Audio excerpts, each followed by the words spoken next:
But copy pen साथ में लेके बैठना please.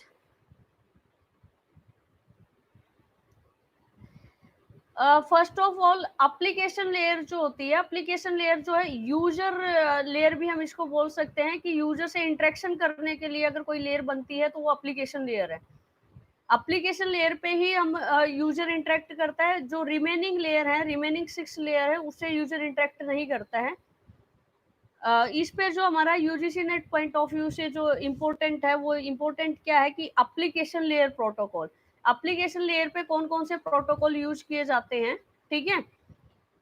First of all HTTP, hyper text transfer protocol. अभी आप लिखो एप्लीकेशन लेयर प्रोटोकॉल, हेडिंग करके उसमें नाम लिखो कौन कौन से प्रोटोकॉल लिखे, कौन से जो बड़े फेमस से प्रोटोकॉल हैं जो बार बार यूज होते हैं, वो हम स्टडी करेंगे।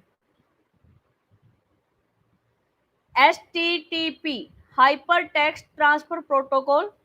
सेकंड है DNS, domain name server.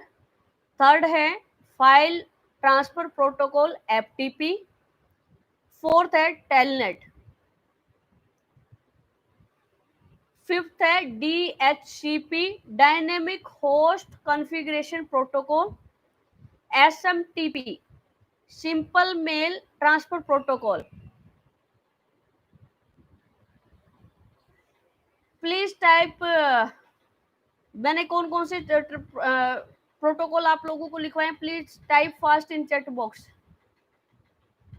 so that I can cross check you are able to audible me or not. My voice is clearly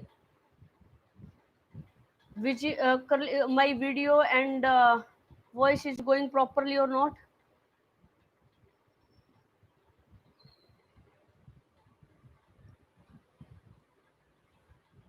Please type fast.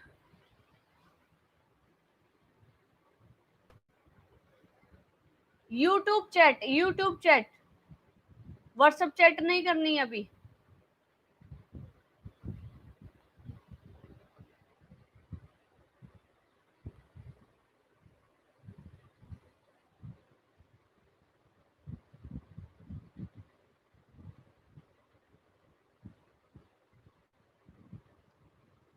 Application layer protocol, HTTP, hypertext transfer protocol, DNS, domain name server,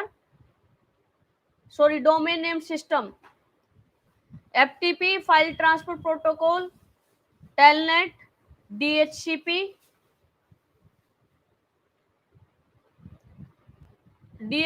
dynamic host configuration protocol, SMTP, simple mail transfer protocol. Vikrant, type in chat box fast.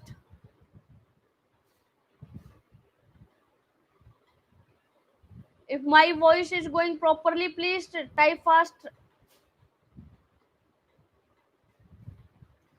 Don't know what's going wrong. Yes, Rasmi, type.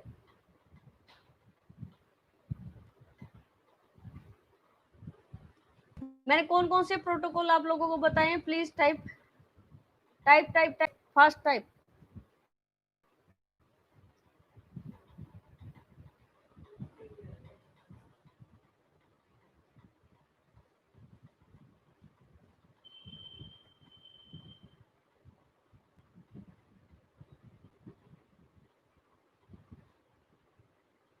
नहीं पता चल रहा मुझे, कोई बात नहीं।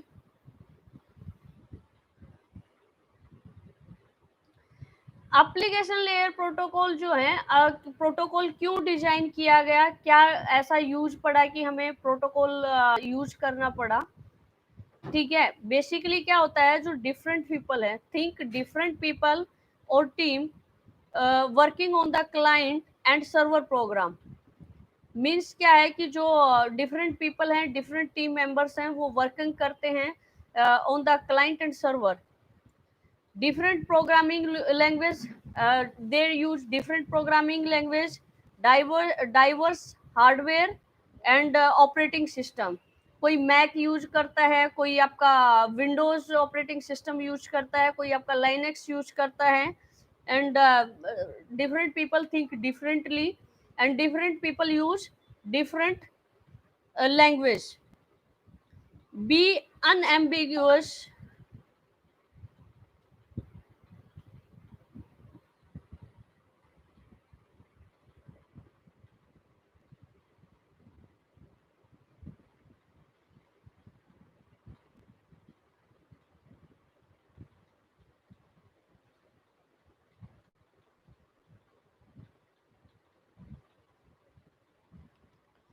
Be unambiguous and precise. Be unambiguous मतलब कि consider the potential error and condition, कि आप जब सर्वर से कम्युनिकेट करना चाहते हैं, जब आप एक सेंडर और रिसीवर जो है कम्युनिकेट करना चाहता है, तो पॉसिबल एरर क्या क्या एरर आ सकते हैं, आप उस एरर को कंसीडर करके चलते हैं। या कोई आप सॉफ्टवेयर बनाते हैं या कोई प्रोजेक्ट बनाते हैं, तो किस किस टाइप के रिस्क आ सकते हैं उसके अंदर, वो सब आप कंसीडर करके चलते हैं। Allow for future extension means जैसे पहले वर्जन आपने जो फर्स्ट वर्जन है, version number 1, version number 2, version number 3, like that you means you allow the extension. Leave room for additional data and Meta data. Meta data क्या होता है basically, अगर आप ये यूज करते हैं इसके अंदर, वेबसाइट के अंदर टाइटल के अंदर, टाइटल जो रहता है हमारा, टाइटल के अंदर हमारी वेबसाइट किस नाम से कुछ कीवर्ड डाले जाते हैं, वो कीवर्ड से आपकी वेबसाइट जो गूगल के अंदर ऑप्टिमाइज होती है, डिफरेंट सर्च इंजन के अंदर ऑप्टिमाइज होती है। कोई भी अगर सर्च करता है, ठीक है, तो उसमें मतलब ऑटोमेटिकली वो टॉप 10 टॉप 5 कुछ सर्च इंजन ऑप्टिमाइजेशन के हिसाब से वो चलता है, कीवर्ड के हिसाब से वो आपकी वेबसाइट की रैंकिंग होती है यहाँ पे।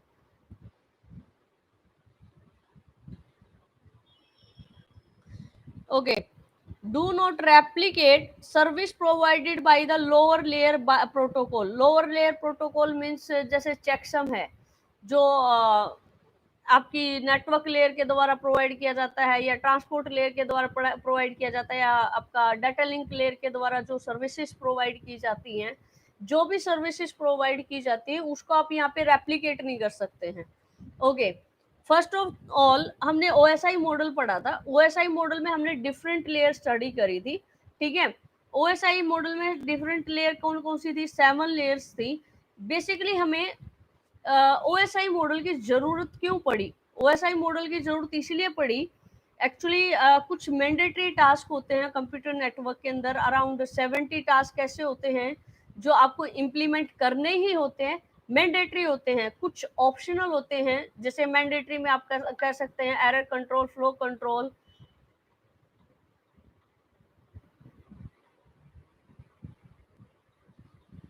सबके मैसेज अभी आने हैं क्या? जैसे आपका मैंडेटरी फंक्शनैलिटी के अंदर आपका आता है कि भाई जैसे फ्लो कंट्रोल है, एरर कंट्रोल है, ठीक है, एंड आपका ये है एरर डिटेक्शन एंड करेक्शन है, एड्रेसिंग है, मतलब आईपी एड्रेसिंग आप जो करते हैं, मैपिंग एड्रेसिंग का जो रहता है, डिफरेंट सर्वर को आप डिफरेंट क्लाइंट को, डिफरेंट होस्ट को एक यूनिक आईपी देते हैं, ठीक है, वो एक मैंडेटरी फंक्शनैलिटी के अंदर आता है। लेकिन कुछ जो फंक्शनैलिटी होती है वो हमारी ऑप्शनल होती है, जैसे एनक्रिप्शन डिक्रिप्शन जो है एक ऑप्शनल है। अगर सेंडर एनक्रिप्ट करना चाहता है तो कर सकता है, अदरवाइज वो ऐसे कैसा भी मैसेज जो विदाउट एनी एनक्रिप्शन आप उसको सेंड कर सकते हैं। अगर सेंडर एनक्रिप्ट ही नहीं करेगा तो उसको डिक्रिप्ट करने की भी जरूरत नहीं पड़ेगी, लाइक दैट। बट एक और फंक्शनैलिटी होती है जैसे राउटिंग है, राउटिंग भी एक ऑप्शनल फंक्शनैलिटी है। राउटिंग का जो अल्टरनेट है वो क्या है? फ्लडिंग, ठीक है, फ्लडिंग जो है राउटिंग का अल्टरनेट है। तो इस तरीके से क्या है कि जो कुछ मैंडेटरी फंक्शनैलिटी है, जो अराउंड 70 मैंडेटरी फंक्शनैलिटी है, अगर उसको हम एक ही सॉफ्टवेयर के अंदर अगर उसको इम्प्लीमेंट करेंगे, उसके जो सारे प्रोटोकॉल्स वगैरह का यूज करेंगे, सारे टास्क एक ही सॉफ्टवेयर के द्वारा परफॉर्म किए जाएंगे, तो क्या होगा? कॉम्प्लिकेटेड हो जाएगा, ठीक है।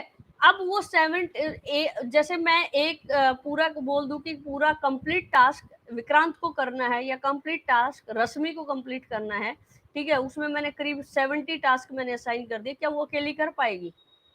क्या वो पॉसिबल है? वो पॉसिबल नहीं है। उसका कारण क्या है कि वो थोड़ा स्ट्रेस में आ जाएगी, अगर वो कर भी देगी तो वो मतलब प्रॉपरली काम नहीं कर पाएगी, राइट।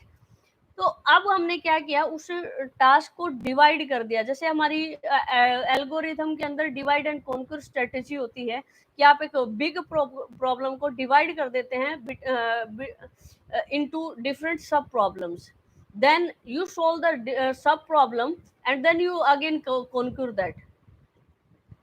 तो सेम स्ट्रेटेजी जो ओएसआई मॉडल के लिए अप्लाई की गई, ओएसआई मॉडल के अंदर, कि आपने अराउंड 70 टास्क को जो है अराउंड 70 टास्क को आपने 7 लेयर के अंदर डिवाइड कर दिया कि जो है एप्लीकेशन लेयर जो है वो इंटरेक्ट करेगी यूजर के साथ, यूजर रिलेटेड जो भी एक्टिविटी होंगी वो कौन हैंडल करेगा, एप्लीकेशन लेयर। अब जो प्रेजेंटेशन लेयर है, मैंने बताया भी था कि यूजर ने तो अपना डाटा दे दिया, लेकिन कंप्यूटर जो होता है या जो भी इंटरनेट से जो भी हम कम्युनिकेशन करते हैं, वो कभी भी जैसा यूजर मैसेज देता वैसा कभी नहीं जाता, उसको मशीन कोड के अंदर कन्वर्ट करना पड़ता है, जो कि एनक्रिप्शन और डिक्रिप्शन का बोल सकते हैं वो प्रेजेंटेशन लेयर पे होता है। अब यूजर ने अपना मैसेज दे दिया एप्लीकेशन लेयर पे, प्रेजेंटेशन लेयर क्या करती है, उसको एनक्रिप्ट करती है इन द फॉर्म ऑफ मशीनी कोड। देन जो सेशन डायलॉग वगैरह होता है, सिंक्रोनाइजेशन का जो रहता है सेशन है, ठीक है, सेशन मेंटेन करने का काम क्या है आपका, इसका सेशन लेयर का है, ठीक है। देन सेशन लेयर ने अपना टास्क परफॉर्म किया, इस तरीके से फिर ट्रांसपोर्ट लेयर है, ट्रांसपोर्ट लेयर रिस्पॉन्सिबिलिटी लेती है process to process end end to end delivery की, ठीक है। एंड आपका नेटवर्क लेयर है वो होस्ट टू होस्ट डिलीवरी का लेता है, एंड जो लॉजिकल एड्रेसिंग होती है, जो आपकी आईपी एड्रेसिंग का जो वर्क होता है, वो कौन काम करता है, असाइन करता है, नेटवर्क लेयर करती है। एंड डाटा लिंक लेयर है, डाटा लिंक लेयर जो है सेंडर एंड रिसीवर के बीच में जो फ्लो कंट्रोल है, एरर कंट्रोल है, एक्सेस कंट्रोल है, ये इस तरीके के टास्क जो है डाटा लिंक लेयर परफॉर्म करती है।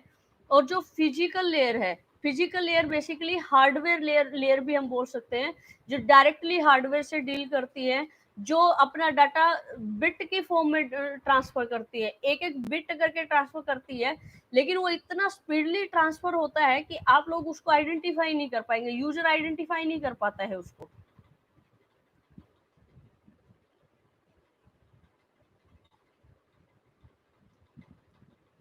यहाँ तक किसी को कोई doubt, please type yes.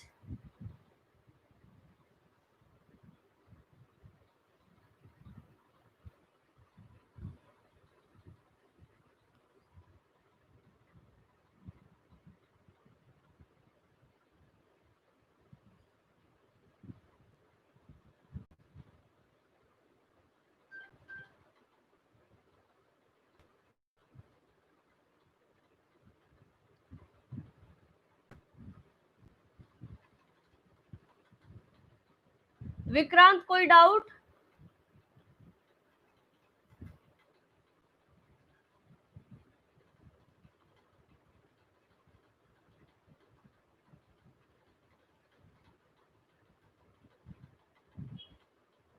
Okay, तो इस तरीके से जो 70 टास्क हैं वो 7 लेयर के अंदर आप ये बोल सकते हैं 10 करके कुछ उसको 7 लेयर के अंदर डिवाइड किया गया, ठीक है। तो उसमें से एक एप्लीकेशन लेयर हम स्टडी कर रहे हैं। अब एप्लीकेशन लेयर पे प्रोटोकॉल की क्यों डिफरेंट प्रोटोकॉल हम यूज करते हैं यूजर से इंटरेक्ट करने के लिए। प्रोटोकॉल का मीनिंग मैंने ऑलरेडी बता दिया था, protocol means set of rules that is followed by sender side and receiver side. Both follow the before starting communication or during the communication, they follow, the sender also follow the set of protocols and the receiver also follow the set of protocols. Okay, so why we need the protocol at network at application layer? Because of diverse thinking, because of different thinking of different members, and different programmers, different users, different people use different programming language, and different people use different operating system. different hardware, so that to make the compatibility, and to keep in mind the configuration and all, to make the communication easy, कि communication हमारा दोनों का compatible हो पाए हर software पे, हर तरीके से। चाहे आप कोई भी सॉफ्टवेयर यूज करें, चाहे आप किसी भी तरीके से आप सोचें, चाहे आप कोई भी प्लेटफॉर्म यूज करें, यूजर कितना भी डाइवर्स थिंकिंग का हो, तो सब लोग सर्विसेज का बेनिफिट उठा पाए। इसीलिए हमें जो है प्रोटोकॉल की जरूरत पड़ी। एप्लीकेशन लेयर पे क्यों पड़ी? क्योंकि एप्लीकेशन लेयर डायरेक्टली यूजर से इंटरेक्ट करती है। जैसे अभी मैं हूँ, ठीक है, ऐसे आप भी लाइव देख रहे हैं, तो हम लोग जो इंटरेक्ट कर रहे हैं वो यूजर्स लेयर से कर रहे हैं, लेकिन 7 की 7 लेयर को हम फॉलो कर रहे हैं। बट एक और डिफरेंस आ जाता है, जो हमारा OSI मॉडल है उसमें क्या होता है, उसमें डॉक्यूमेंटेशन पे ज्यादा फोकस किया जाता है, लेकिन जो हमारा TCP/IP मॉडल है वो थोड़ा प्रैक्टिकल अप्रोच पे कंसंट्रेट करता है।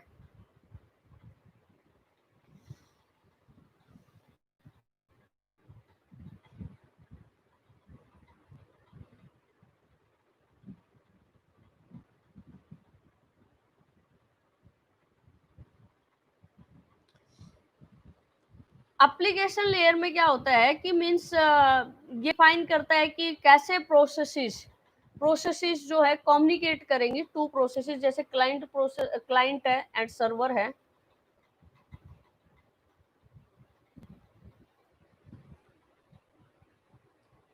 ठीक है, क्लाइंट है, सर्वर है, ठीक है। There are 2 machine, 1 machine at the client side and 1 machine at the receiver side और server side, running on different end system.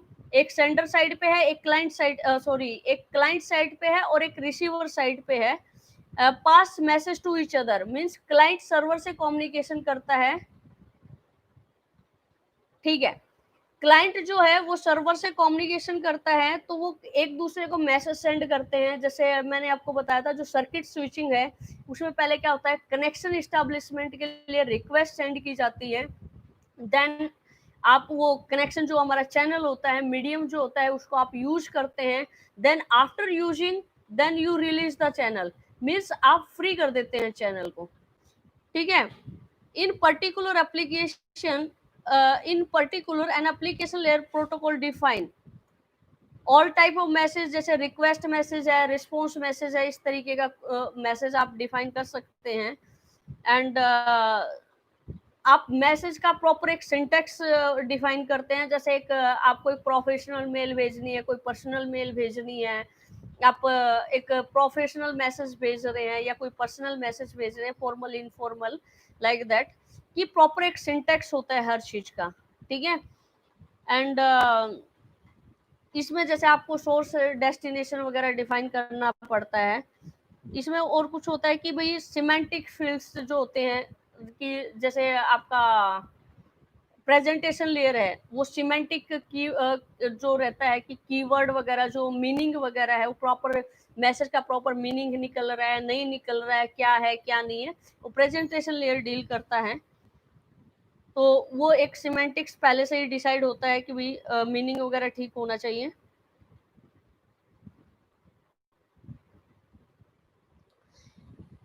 rules for determining when and how a process send message and respond to a message, means क्या है कि rules determine करते हैं कि एक process message कब send कर सकती है और कैसे सेंड कर सकती है, राइट।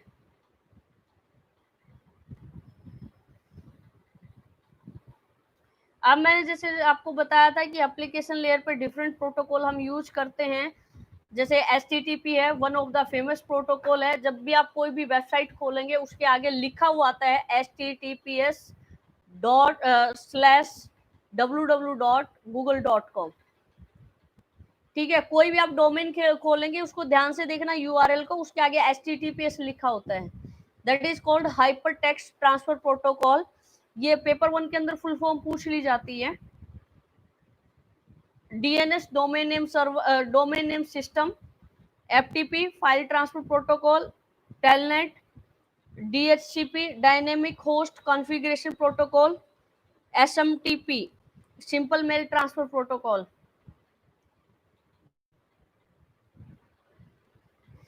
अब आप हेडिंग डालें HTTP।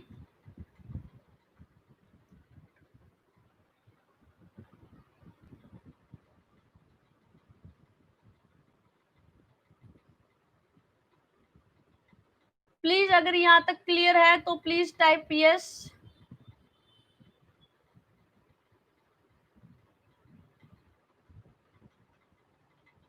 ओके, HTTP हेडिंग डाल लिया because I am going to explain what is HTTP।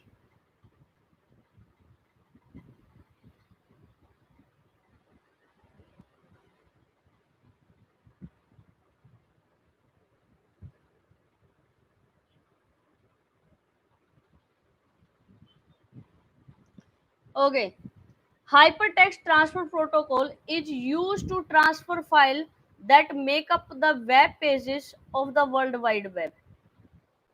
Means क्या है कि ये फाइल को ट्रांसफर करने के लिए यूज किया जाता है जो हम वेब पेजेस बनाते हैं, ठीक है, ऑफ द www. या www आपने देखा होगा, कभी भी लगाते हैं www.google.com, ठीक है। जो आपकी वेबसाइट के जो वेब पेजेस रहते हैं, वेबसाइट में क्या होता है, वेबसाइट क्या है, कलेक्शन ऑफ वेब पेजेस ना, तो उनको क्या करता है, ये फाइल ट्रांसफर का काम करता है कौन, हाइपरटेक्स्ट ट्रांसफर प्रोटोकॉल। इसमें एक सबसे इंपॉर्टेंट पॉइंट है जो सेकंड पेपर के अंदर बहुत बार नेट के अंदर पूछा हुआ है, पोर्ट नंबर मैचिंग में आता है। राइट करना चाहो तो कर सकते हो, नहीं तो अभी समझ लो, अभी के लिए मैंने उसमें ग्रुप में शेयर कर दिया है। बट पोर्ट नंबर जो है, पोर्ट नंबर स्पेसिफिकली आप लिख लो अपने हैंड से, ज्यादा अच्छा रहेगा। HTTP जो है, HTTP का पोर्ट नंबर 80 होता है। ये उसमें पूछता है, मैचिंग में पूछता है, टेलनेट का दे देगा, HTTP का दे देगा, DNS का दे देगा, SMTP का दे देगा, लाइक दैट 3-4 ऑप्शन इधर दे देगा, और पोर्ट नंबर जो राइट साइड में रहेंगे, कुछ इस तरीके से मैचिंग में देता है। मोस्टली अगर आप प्रीवियस ईयर खोल के देखोगे उसमें बहुत बार पूछा हुआ है। HTTP port number 80।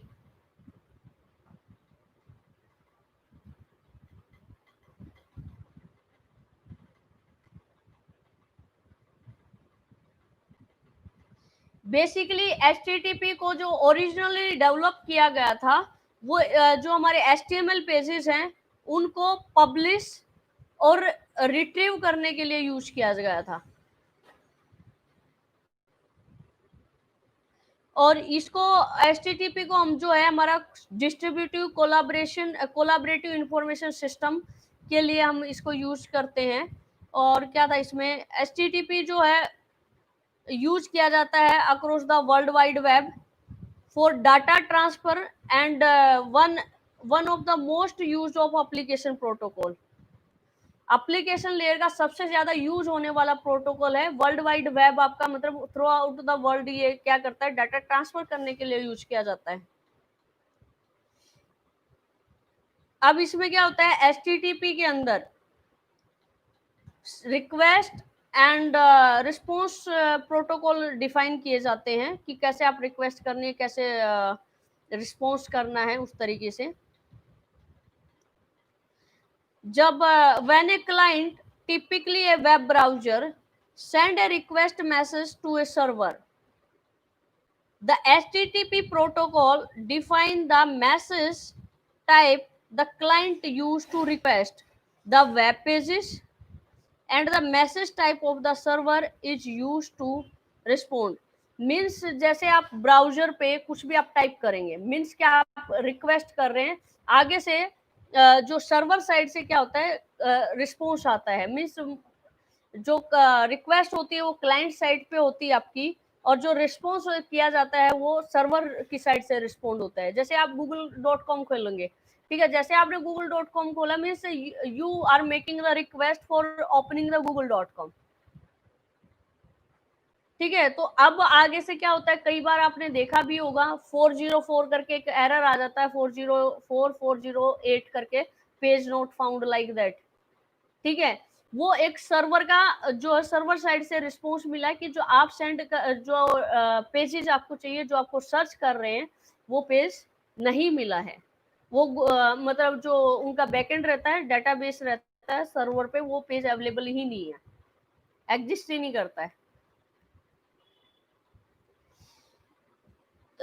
HTTP जो है use 3 common message, first get, second post, third put.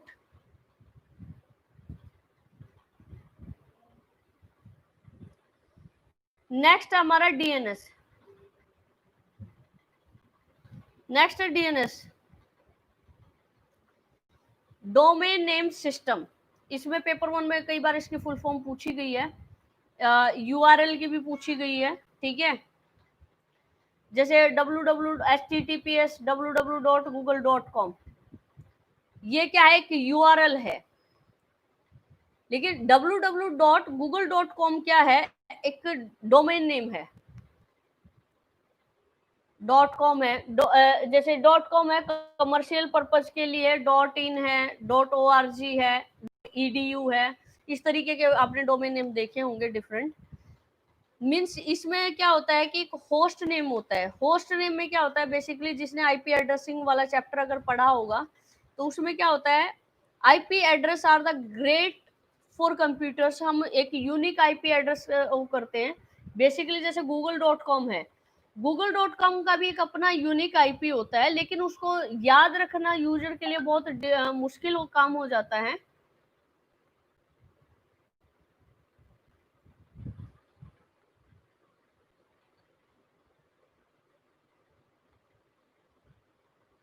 Wait 1 minute.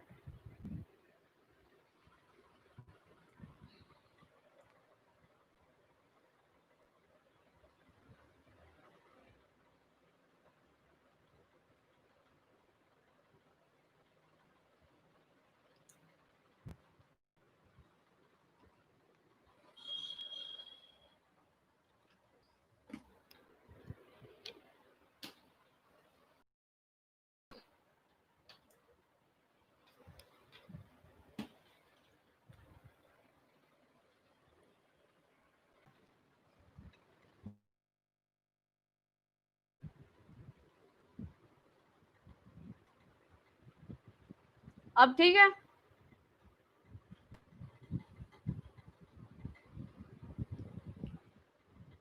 रश्मि मेरी साइड से नहीं रुक रही है।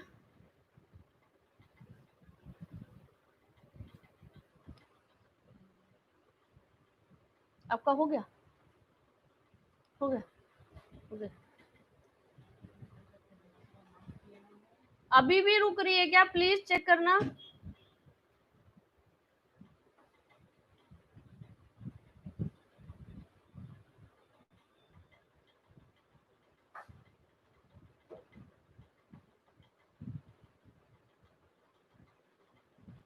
हाँ, वो बीच में फोन इधर उधर करा ना, तो इसलिए प्रॉब्लम आ गई, सिग्नल चला जाता है।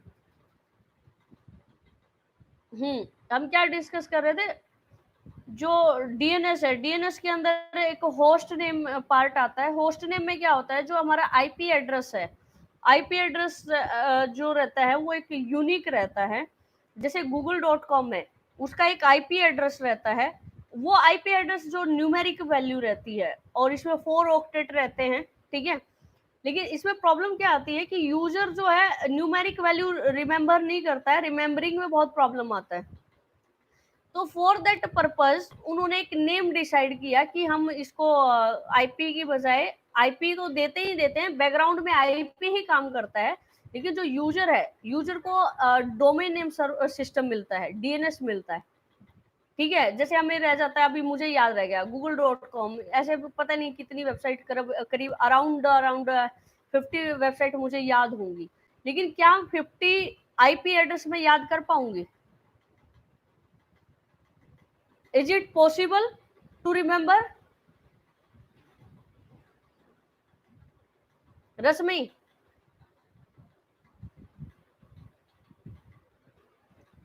yes, that's why we use the DNS. आप इसको लिंक कर सकते हैं, जैसे हमारा जो नाम है, हमारा कोई न्यूमेरिक वैल्यू दे दी जाए, या फिर हमें जैसे कॉलेज में एक एनरोलमेंट नंबर असाइन कर दिया जाए। और जैसे अभी क्या है, हर स्टूडेंट्स जो हमारे इंडिया के अंदर जो भी पॉपुलेशन है, each and every person have the Aadhaar number. अब सब लोग बोले नहीं, नेम से नहीं, आधार नंबर से आपको याद रखना है। क्या ऐसा पॉसिबल है? आपको 10 आप 10 लोगों का याद नहीं कर पाएंगे, लेकिन आप by name minimum 100, 200, 300 like that आप याद कर सकते हैं। जैसे बाई नेम में अभी करीब करीब 400-500 बंदों का नाम याद है मुझे, ठीक है। तो वो चीज क्या है कि इसीलिए हमने नाम रखा, नेम रखा कि भाई डीएनएस जो है एक नेम है, और डीएनएस को मैप किया जाता है आईपी एड्रेस के साथ। जिन लोगों ने वेबसाइट बनाई है, या आप फ्यूचर में अगर वेबसाइट पे काम करोगे ना, तो उसमें प्रॉपर मैपिंग होती है, मैप किया जाता है होस्टिंग पे जाकर के, होस्टिंग पैनल पे।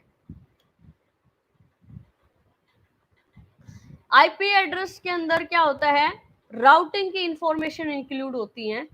IP address give the information about the routing. आप राउटिंग मीन्स कि आप कौन सा रूट फॉलो करने वाले हैं, कौन सा आप पाथ फॉलो करने वाले हैं। जैसे मैंने पैकेट स्विचिंग और सर्किट स्विचिंग में बताया था, जो सर्किट स्विचिंग है उसमें एक डेडिकेटेड पाथ जो है एस्टेब्लिश कर दिया जाता है। उसमें पूरा प्रॉपर पाथ है, प्रॉपर कनेक्शन दे दिया जाता है कि स्टार्टिंग में ही आपको ये रूट फॉलो करना है। आप पर्टिकुलर एक ही रूट फॉलो करते हो। लेकिन पैकेट स्विचिंग में ऐसा नहीं होता, उसमें हर टाइम आपको राउटिंग एल्गोरिथम अप्लाई करना पड़ता है। अल्टीमेटली आप राउटिंग एल्गोरिथम पे क्यों अप्लाई कर रहे हैं? क्योंकि आपको शॉर्टेस्ट पाथ चाहिए, लेकिन अल्टीमेटली ढूंढ के तो पाथ ही दे रहा है ना। तो मीन्स राउटिंग का मतलब होता है पाथ डिसाइड करना, कौन सा रूट फॉलो करने वाले हो during the transmission of data, during the communication between the sender and receiver.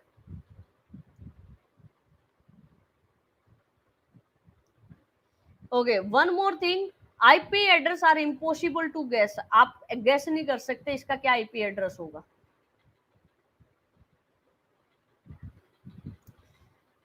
1 minute, I want to check one practical thing.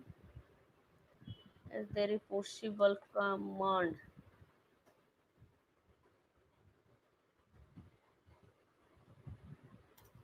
Ping www.com.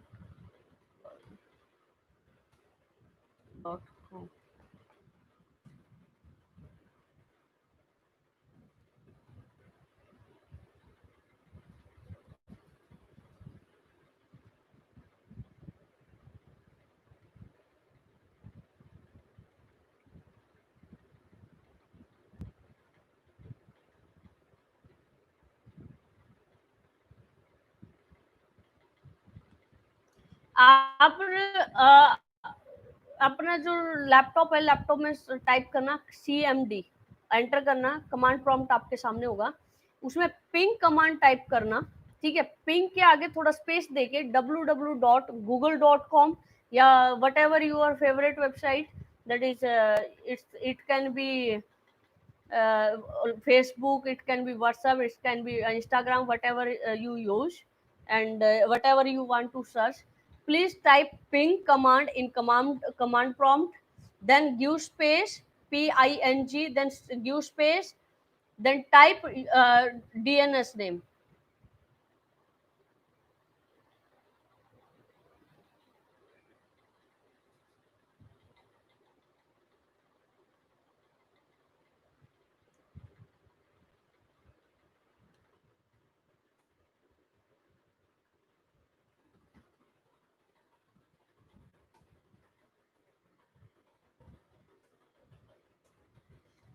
जो मैंने लिखा है ना, ऐसे लिखना आपको। ये पिंग चैट बॉक्स में ऊपर चला गया, लेकिन ये पिंग www.google.com के आगे लिखना है पिंग स्पेस www.google.com। इसको डालोगे ना तो उसमें पूरा आ जाता है, कितने सेकंड में पैकेट डिलीवर हुए, कितने फास्ट डिलीवर हुए, कितने पैकेट डिलीवर हुए, कितने लॉस हुए।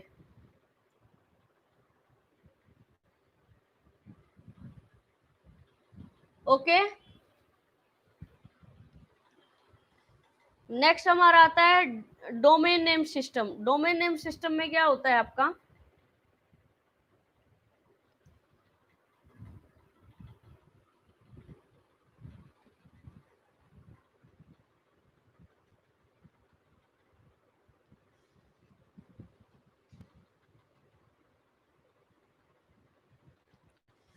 डोमेन नेम सिस्टम बेसिकली क्यों यूज किया जाता है, बेसिकली ये यूज किया जाता है जो हमारा होस्ट नेम है उसको आईपी एड्रेस के अंदर ट्रांसलेट करने के लिए। Domain name compromise a hierarchy so that name are unique yet easy to remember. ठीक है, ये ऑलरेडी मैंने बता दिया है कि बाय नेम आप बहुत इजीली रिमेम्बर कर सकते हैं और ये एक हियरार्की को फॉलो करते हैं। ठीक है, और जो डोमेन नेम रहता है वो भी यूनिक रहता है। कुछ नहीं आ रहा है,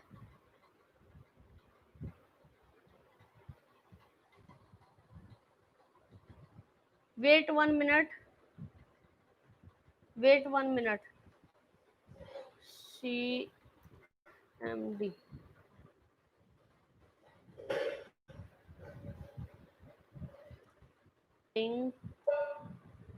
www.com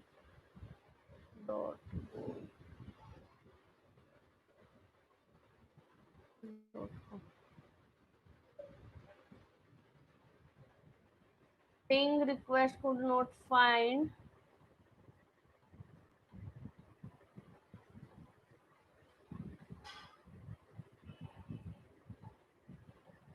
please check name and try again. Ping www.yahoo.com।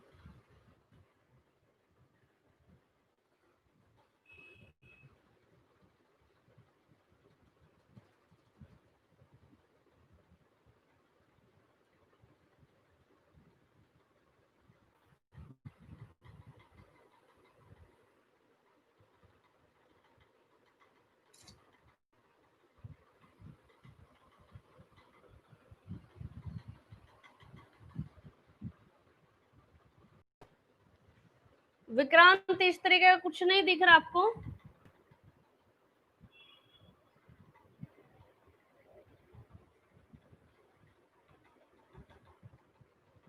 इस तरीके का कुछ नहीं आ रहा आपको?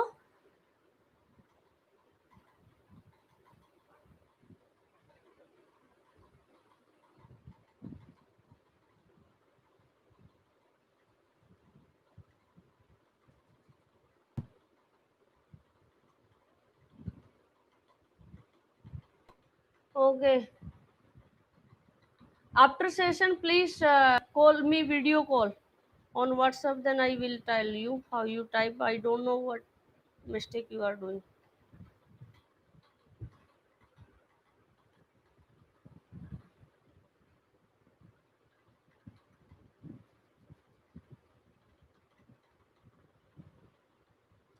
Okay, there are three type of request. There are get request. Gate request जो होती है वो हमेशा क्लाइंट की साइड से होती है फॉर डाटा, डाटा के लिए। जो वेब ब्राउजर होता है वो सेंड करता है गेट रिक्वेस्ट, ये गेट रिक्वेस्ट या गेट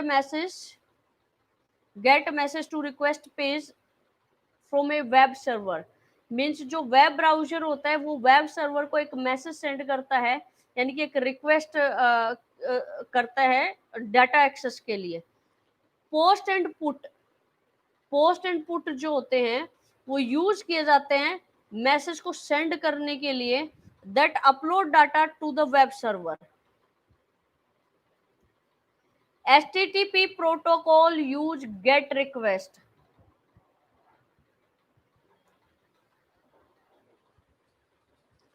जैसे आप उसमें जो स्क्रीन शेयर की हुई है, मैंने स्लाइड शेयर की हुई है आप लोगों को, उसमें आप देखोगे https://www.cisco.com।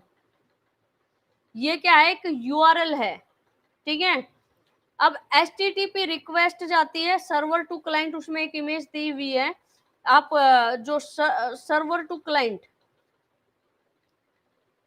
फाइल रिक्वेस्ट में आपका क्या आ गया, यूआरएल आ गया। होस्ट क्या है, ये होस्ट आपका डोमेन नेम हो गया, और जो गेट इंडेक्स डॉट एचटीएमएल जो आपका पेज खुल के आएगा, जो आपका होम पेज पे रिडायरेक्ट करेगा या इंडेक्स पेज पे जो रिडायरेक्ट करेगा, वो क्या होगा, गेट एचटीटीपीएस। आपने वेब पेजेस को एक्सेस कर लिया है।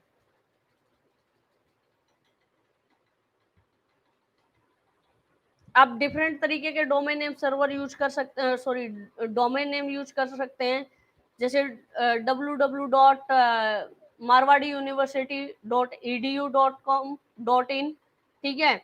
.com हमेशा याद रखना कमर्शियल पर्पज के लिए होता है, .edu एजुकेशन पर्पज के लिए यूज होता है, .org जो चैरिटी वगैरह होती हैं ज्यादातर उन ऑर्गेनाइजेशन के लिए यूज किया जाता है, और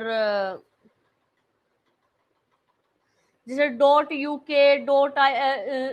.uk.इंडिया लाइक दैट, .gov, ये .gov गवर्नमेंट के लिए है, .uk जो रिप्रेजेंट करता है कि ये यूएसए की वेबसाइट है, एक पर्टिकुलर कंट्री की वेबसाइट है, ठीक है। इस तरीके से जो डॉट रहते हैं, डॉट के बाद का जो रहता है लास्ट हमारा, वो क्या रिप्रेजेंट करता है कि वो हमारा किस तरीके के बिजनेस को रिप्रेजेंट कर रहा है।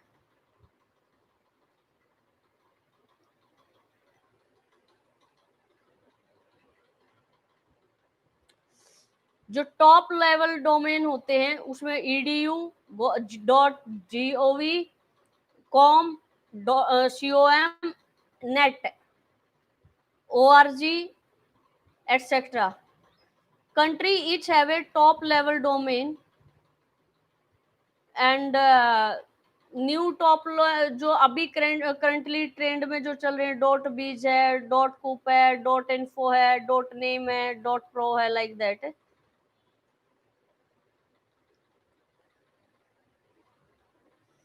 ओके, डीएनएस ऑर्गेनाइजेशन किस तरीके से ये पूरा ऑर्गेनाइज करते हैं, इसमें एक डिस्ट्रीब्यूटेड डाटाबेस होता है, ठीक है। Distributed Kalyani, today you are late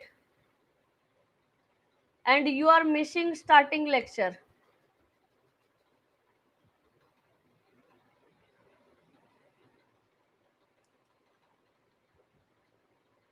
कल मैं अगर फ्री हुई कोशिश करूंगी कल दिन में 3 बजे मैं लेक्चर लूं, ठीक है। डीएनएस जो ऑर्गेनाइजेशन होती है, डीएनएस के अंदर डिस्ट्रीब्यूटेड डाटाबेस होता है। डिस्ट्रीब्यूटेड डाटाबेस का मतलब क्या होता है, डेटा को डिस्ट्रीब्यूट किया जाता है। The organisation that owns a domain name is responsible for running DNS server that can provide the mapping between host name within the domain to IP addresses.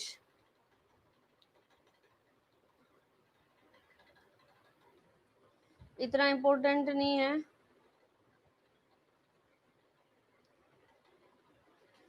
DNS client को जो बोलते हैं ना, DNS client जो होते हैं उसको एक रिजॉल्वर भी बोला जाता है, और जो रिजॉल्वर है get by name oblique host is handled by a resolver. Mean जो गेट बाई नेम है वो एक रिजॉल्वर यानी कि क्लाइंट के द्वारा हैंडल किया जाता है।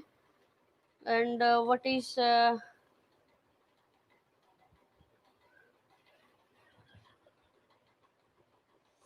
ओके, जो डीएनएस मैसेज होता है, कोई बात नहीं, it's okay it's okay it's okay, mostly तुझे आता ही है ये सब। जो एक इसमें बहुत ही ज्यादा इंपॉर्टेंट पॉइंट क्या है कि जो डीएनएस मैसेज का जो हेडर होता है, डीएनएस मैसेज का जो हेडर होता है वो 16 बिट फील्ड होता है, ठीक है। अब इसमें हेडर के अंदर क्या क्या आते हैं, क्वेरी आइडेंटिफायर होता है, फ्लैग्स यूज करते हैं, नंबर ऑफ क्वेश्चंस जो होते हैं, नंबर्स ऑफ आरआर होते हैं, number of authorities of RRs and number of additional आरआरस।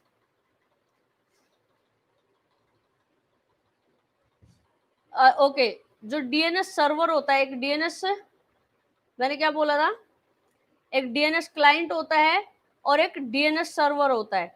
जो डीएनएस क्लाइंट होता है, डीएनएस क्लाइंट का मैंने बताया कि वो रिजॉल्वर होता है, और जो डीएनएस सर्वर जो होता है, जो भी रिक्वेस्ट आती हैं, ठीक है, जो भी रिक्वेस्ट होती है उनको directly server handle request for their domain directly, वो उसको डायरेक्टली हैंडल करते हैं। Server handle request for other domain bye contacting remote DNS server. अगर अदर डोमेन के लिए वो क्या करते हैं, वो डीएनएस सर्वर को रिमोटली कॉन्टेक्ट करते हैं, डायरेक्टली कॉन्टेक्ट ना करके रिमोटली कॉन्टेक्ट करते हैं। ओके, डीएनएस मैसेज सर मैंने बता दिया था कि DNS message format, DNS message का फॉर्मेट कितने बिट का होता है, 16 बिट का होता है। इसमें फर्स्ट हेडर आता है, क्वेरी आती है, रिस्पॉन्स, मैंने जो डबल आर बोला है, response, resource, record, response, authority, record. Okay, next आप लोगों का आता है, नेक्स्ट प्रोटोकॉल जो यूज होता है एप्लीकेशन लेयर पे, वो होता है एफटीपी, फाइल ट्रांसफर प्रोटोकॉल। जैसे नेम ही सजेस्ट कर रहा है कि वो फाइल को ट्रांसफर करने के लिए यूज किया जाता है। अगर किसी ने वेबसाइट बनाई हो या अपलोड की हो कभी, तो एक फाइल जिला करके एक सॉफ्टवेयर आता है, जिसके जरिए हम वेबसाइट को अपलोड करते हैं सर्वर के ऊपर, जो हमारा होस्टिंग पैनल होता है।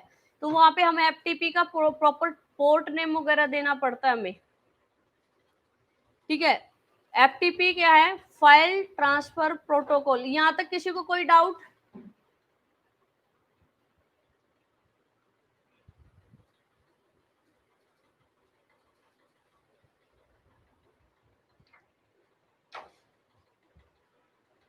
यहां तक किसी को कोई doubt? Please type fast.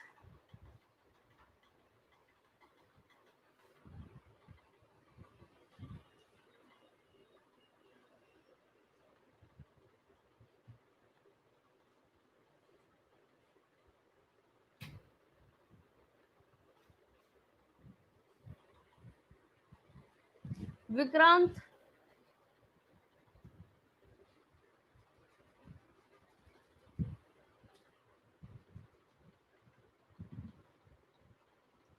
Vikrant is there or not?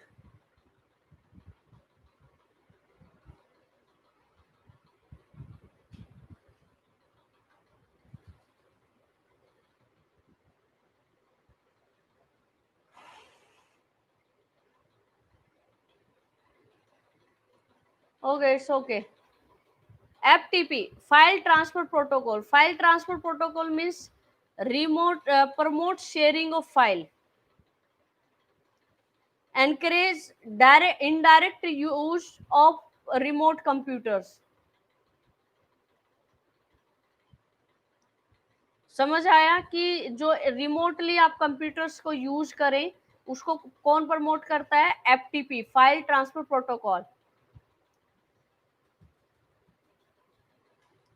Transfer data reliably and efficiently, data transfer by the FTP reliably and efficiently.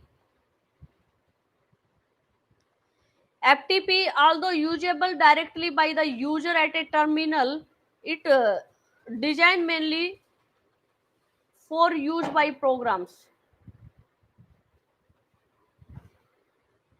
To successfully transfer files, FTP require two connections between the client and server, one for commands and reply and the other for actual file transfer. Means क्या है कि successful data transfer हो तो उसके लिए जो FTP है, दो कनेक्शन इस्टेब्लिश करते हैं बिटवीन क्लाइंट एंड सर्वर। एक हमारा जो कमांड और रिप्लाई के लिए होता है, दूसरा जो होता है वो एक्चुअल डाटा ट्रांसफर करने के लिए होता है। जैसे अगर आप वेबसाइट बनाएंगे तो एक फाइल जिला सॉफ्टवेयर होता है, पहले आप उसमें कनेक्शन इस्टेब्लिश करते हैं। अगर आपका कनेक्शन सक्सेसफुल होता है, उसमें बकायदा लिखा आता है ग्रीन कलर में। अगर आपका कनेक्शन सक्सेसफुल होता है तो इन दैट केस आप अपनी फाइल को, सेकंड रहता है, फाइल को आप अपलोड कर सकते हैं होस्ट पे, जो आपका होस्टिंग पैनल होता है।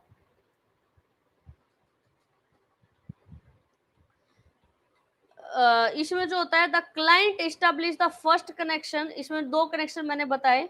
जो फर्स्ट कनेक्शन एस्टैब्लिश होगा to the server on the TCP port 21, ये याद रखना, TCP port 21 for connection establishment. This connection is used for control traffic consisting of the client command and server replies। मैंने एक चीज बोली है, बहुत इंपॉर्टेंट बोली है, और आपका नेट में कुछ नहीं पूछा जाता है कि नेट में आपको डेफिनेशन क्लियर होनी चाहिए, जो उसकी थ्योरी है, जो उसका बेसिक है वो क्लियर होना चाहिए। जो जो चीज़ों पे ध्यान रखने का है, फिर आप लोग बोल देते हैं कि अरे यार एग्जाम बहुत टफ आया था। टफ क्यों लगता है? क्योंकि आप लोग उसको ध्यान देते नहीं हैं। जो छोटी छोटी चीजें हैं ऊपर ऊपर से पढ़ते चले जाते हैं। अब वो लेवल नहीं है कि आप ऊपर ऊपर से पढ़ेंगे और नेट को क्लियर कर लेंगे, वो टाइम चला गया है। इसमें मैंने बोला कि जो फर्स्ट जो होता है क्लाइंट जो एस्टैब्लिश, जो फर्स्ट मैंने ये बोला था कि जो एफटीपी है 2 कनेक्शन एस्टैब्लिश करता है। जो फर्स्ट कनेक्शन रहता है, फर्स्ट कनेक्शन में वो मतलब क्लाइंट एंड सर्वर का जो कनेक्शन एस्टैब्लिशमेंट होता है, ठीक है। नेक्स्ट आपका जो रहता है कि वो एक्चुअल डाटा ट्रांसफर करता है। फिर जो कनेक्शन क्लाइंट एस्टैब्लिशमेंट है, यानी कि जो फर्स्ट में जो कनेक्शन उसने एस्टैब्लिश किया है, उसमें टीसीपी पोर्ट का यूज करता है, TCP port number 21। This connection is used for control. मतलब टीसीपी पोर्ट नंबर जो है, वो कनेक्शन जो एस्टैब्लिश किया गया है वो क्यों किया गया है? ताकि जो उसका ट्रैफिक है, जो ट्रैफिक को कंट्रोल कर पाए, और consisting of client commander server replies. This एक पोर्ट नंबर 21 यूज किया जाता है, एक पोर्ट नंबर 20 यूज किया जाता है। पोर्ट नंबर 20 क्यों लिखा किया जाता है? मैंने रश्मि और कल्याणी को लिखवाया भी था ये, ठीक है। इसमें पोर्ट नंबर 20 जो है क्यों किया जाता है? The client establish the second connection to the server और TCP port 20। Port number 20, port number 21, ये याद रखना, 2 पोर्ट यूज किए जाते हैं। पोर्ट नंबर 21 कनेक्शन एस्टैब्लिशमेंट के लिए, पोर्ट नंबर 20 जो है आपका एक्चुअल डाटा ट्रांसफर करने के लिए है।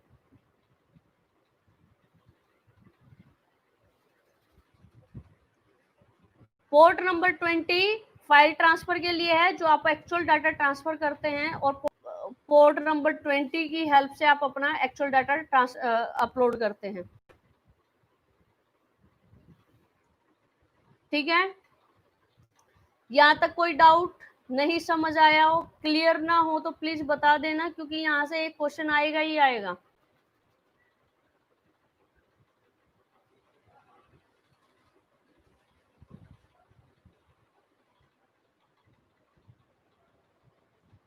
अगर कोई डाउट नहीं है तो प्लीज टाइप करो।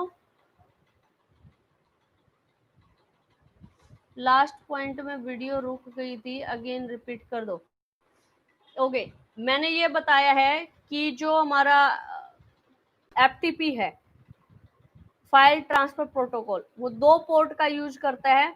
2 पोर्ट किसके पोर्ट यूज करता है? वो टीसीपी की हेल्प लेता है ट्रांसफर फाइल ट्रांसफर करने के लिए। अब टीसीपी के वो 2 पोर्ट यूज करता है, एक पोर्ट नंबर 21 और एक पोर्ट नंबर 20। जो पोर्ट नंबर 21 है वो होता है हमारा कनेक्शन एस्टैब्लिशमेंट के लिए। पहले कनेक्शन एस्टैब्लिश किया जाता है, जब अगर ग्रीन सिग्नल मिल जाता है कि हाँ कनेक्शन एस्टैब्लिश है, जैसे ग्रीन सिग्नल मिलेगा तो आप पोर्ट नंबर 20 की हेल्प से उसको डाटा को, एक्चुअल डाटा को ट्रांसफर कर पाते हैं। लेकिन अगर आपका सिग्नल रेड रहा तो उसमें लिखा हुआ आ जाएगा your connection is failed. Means आप कनेक्शन स्टैब्लिश, जो क्लाइंट और सर्वर के बीच में जो कनेक्शन एस्टैब्लिशमेंट है वो फेल हो गया है। रश्मि क्लियर?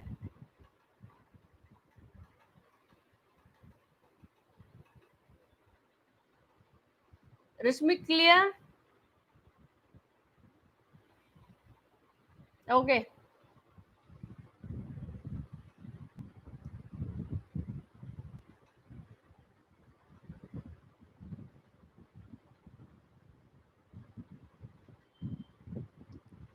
नेक्स्ट जो आता है हमारा नेक्स्ट प्रोटोकॉल आता है telnet. Telnet basically bidirectional जो कम्युनिकेशन होता है, बाई डायरेक्शनल कम्युनिकेशन को प्रोवाइड करने के लिए यूज किया जाता है।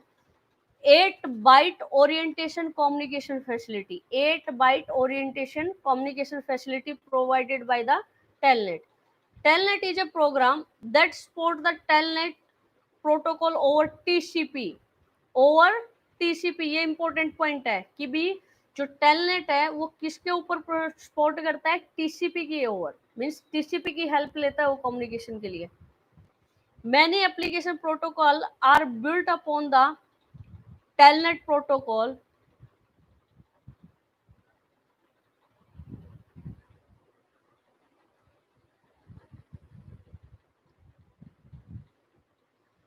अब इसमें क्या क्या होता है, पहले ये टीसीपी कनेक्शन की हेल्प लेता है कि टीसीपी की हेल्प से कनेक्शन स्टैब्लिश करेगा। Then data and control over the same connection, जो टीसीपी के द्वारा जो कनेक्शन स्टैब्लिशमेंट किया गया, ठीक है, जो भी कनेक्शन स्टैब्लिश किया गया उसको क्या करता है वो डाटा को और जो हमारा कनेक्शन है उसी कनेक्शन को मेंटेन करके रखता है। Then network virtual terminal, then negotiate the option. अब नेटवर्क वर्चुअल टर्मिनल क्या होता है, मीन्स मेन चीज ये होता है कि जो टेलनेट होता है वो रिमोट लॉगिन के लिए यूज किया जाता है, रिमोटली एक्सेस करने के लिए यूज किया जाता है, इसमें यही है। नेक्स्ट आता है पोर्ट नंबर, मैंने इनके सबके लिखवा दिए थे उस दिन लास्ट क्लास में, राइट? सबने लिखे हैं ना?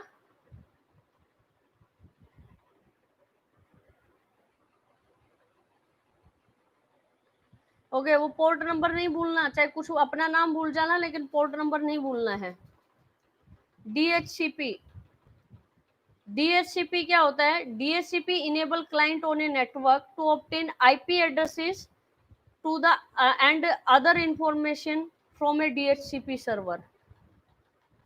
डीएचसीपी बेसिकली जो हमारी डीएचसीपी के पास एक टेबल होती है, राउटिंग टेबल होती है, ये डायनेमिकली आईपी एड्रेस अलोकेट करने के लिए भी एलिजिबल होता है कि डायनेमिकली आईपी एड्रेस अलोकेट कर सकता है। अगर किसी होस्ट के पास आईपी एड्रेस नहीं है और डीएचसीपी से वो रिक्वेस्ट करते हैं तो वो डायनेमिकली अलोकेट कर सकते हैं। यहाँ पे DHCP allow a host to obtain IP address dynamically when it connect to the network. ठीक है, clear?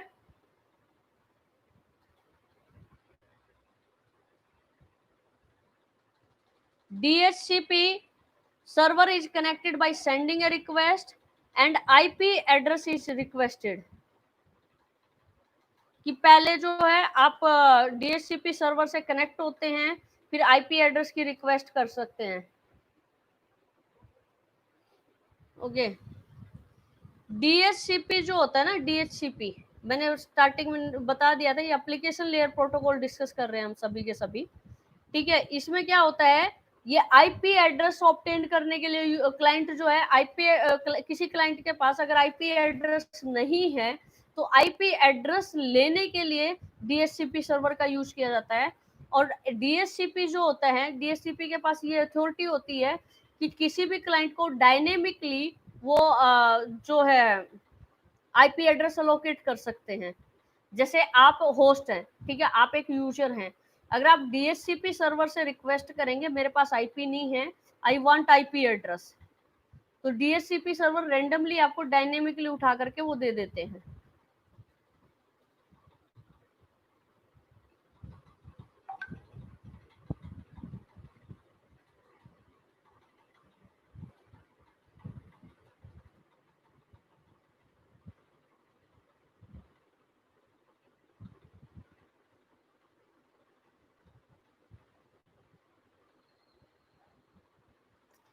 Now clear? Rashmi clear?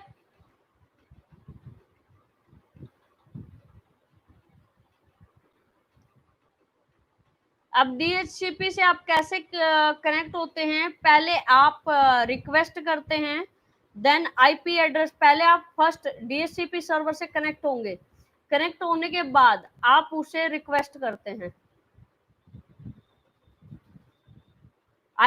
First आप डीएचसीपी से कनेक्ट होंगे, देन आप उसे आईपी एड्रेस मांगते हैं कनेक्ट होने के बाद।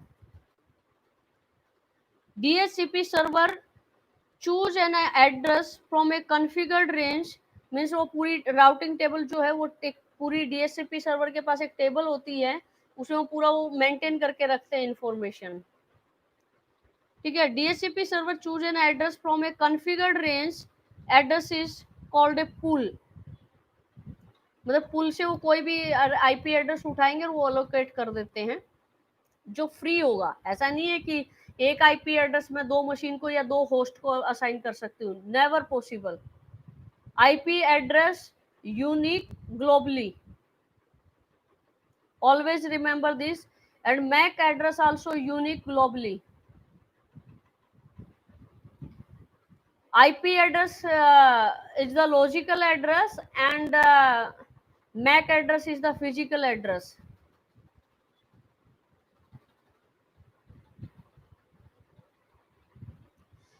डीएचसीपी क्या करता है, डीएचसीपी के पास जो टेबल होती है एक पुल में होती है कि उसको पुल से कोई भी डीएनएस को पिकअप करता है, पिकअप करके उसको होस्ट को यानी कि क्लाइंट को असाइन कर देता है। Different way of having DHCP server arranged means different तरीके से आप इसको डीएचसीपी सर्वर को अरेंज कर सकते हैं। वो आप लोग जब देखेंगे उसमें मैंने शेयर किया हुआ है ग्रुप में, तो उसमें डिफरेंट डिफरेंट तरीके से उसमें पूरा डायग्राम एक्सप्लेन किया हुआ है।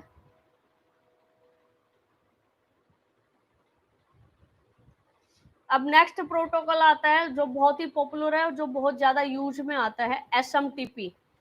SMTP simple mail transfer protocol, ये यूज किया जाता है आपका जब आप ईमेल जो होती है ईमेल सेंड करनी होती है, या फिर आप वेबसाइट से जो पोर्ट नंबर इसका 25 रहता है, या फिर आप वेबसाइट में कॉन्टेक्ट का एक पेज बनाते हैं, तो जो कोई भी यूजर क्वेरी करता है तो ऑटोमेटिकली एक मेल जनरेट होती है, तो बैकग्राउंड में जो सेंड करके एक मेल आता है, कॉन्टेक्ट करके कुछ भी रहता है, जो भी वो बटन होता है उस बटन के क्लिक इवेंट पे कोडिंग की जाती है, और उसमें कोडिंग की जाती है, उसमें एसएमटीपी जो रहता है उसका पोर्ट नंबर असाइन किया जाता है।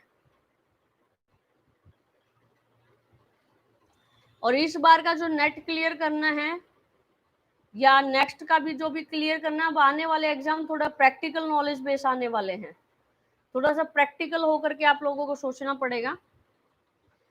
एसएमटीपी प्रोटोकॉल जो है स्टैंडर्ड मैसेज फॉर्मेट इसका डिसाइड होता है। मेन इसका क्या होता है, to transfer mail reliably and efficiently, कि वो रिलायबली और इफिशिएंटली मेल ट्रांसफर कर पाए, that is the main task of the SMTP.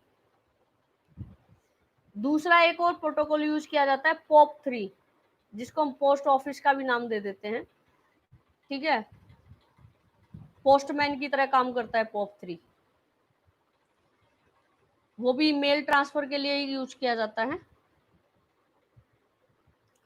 इसमें जब आप देखेंगे तो एक डायग्राम दिया हुआ है, बट ये चीज हमेशा याद रखना, हमेशा हमेशा port number 25 SMTP and goal of the SMTP is to transfer email efficiently and reliably.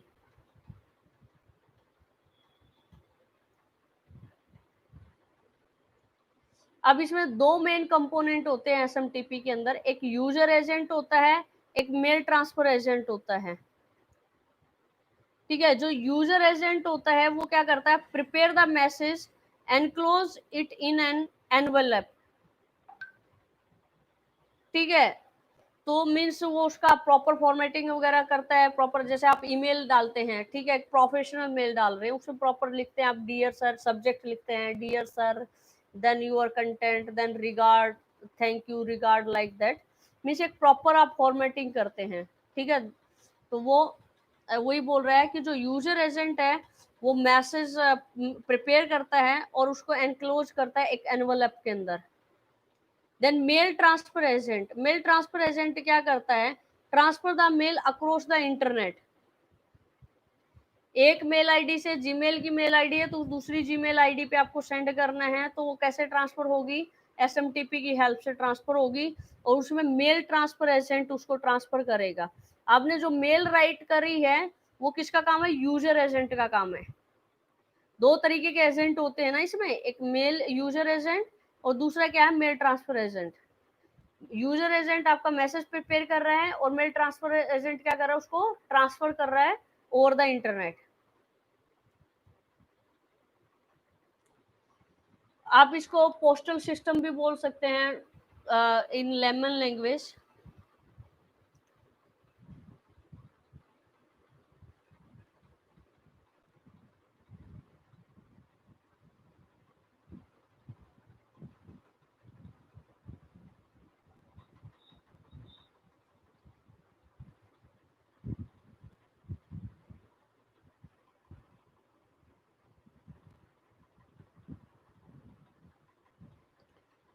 आप एक मेल गेटवे भी यूज कर सकते हैं to relay mail prepared by protocol other than SMTP and convert it into SMTP.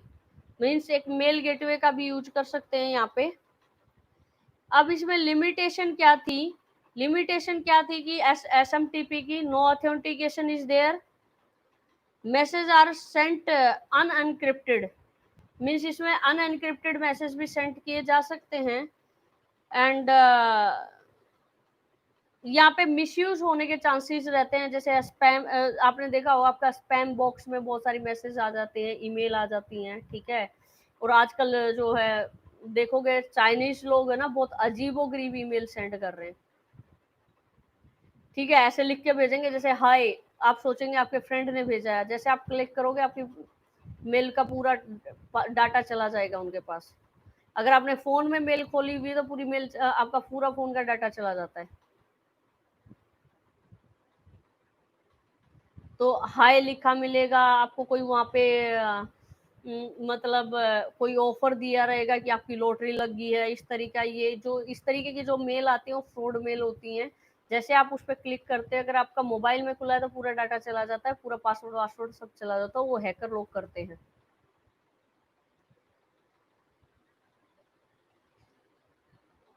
सो हम conclude करते हैं आज के सेशन को। फर्स्ट हमने स्टडी किया था ओएसआई मॉडल। ओएसआई मॉडल में 7 लेयर होती हैं, ठीक है। उसमें से हमने एक वैसे 7 लेयर की फंक्शनलिटी मैं बता चुकी हूँ, बट डिटेल में हमने देखा पर्टिकुलर जो हमारी एप्लीकेशन लेयर है, एप्लीकेशन लेयर पे हम डिफरेंट प्रोटोकॉल यूज करते हैं, ठीक है। द टाइप ऑफ मैसेज, जैसे हम रिक्वेस्ट मैसेज करते हैं, रिस्पॉन्स मैसेज करते हैं। रिक्वेस्ट जो होती है क्लाइंट साइड पे होती है, रिस्पॉन्स जो होता है किस साइड पे होता है? सर्वर साइड पे होता है। देन हमने एप्लीकेशन लेयर के 6 प्रोटोकॉल देखे, HTTP, DNS, FTP, telnet, DHCP and SMTP, ठीक है। HTTP hyper text transfer protocol, DNS domain name system, FTP file transfer protocol, then telnet, then DHCP dynamic host configuration protocol. इसका नाम ही suggest कर रहा है कि आईपी एड्रेस डायनेमिकली एलोकेट करने के लिए यूज किया जाता है। Then simple mail transfer protocol. यहाँ की आज की क्लास में कोई डाउट है?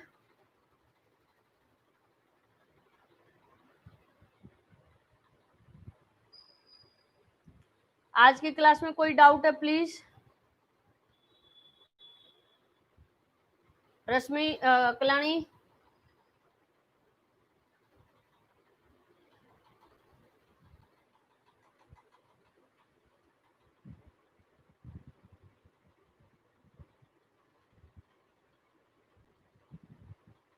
विक्रांत समझ आया है?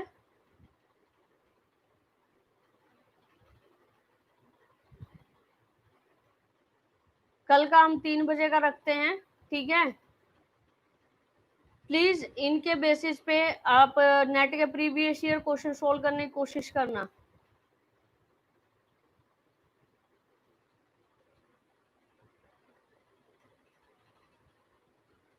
Okay guys, thank you. Good night all of you.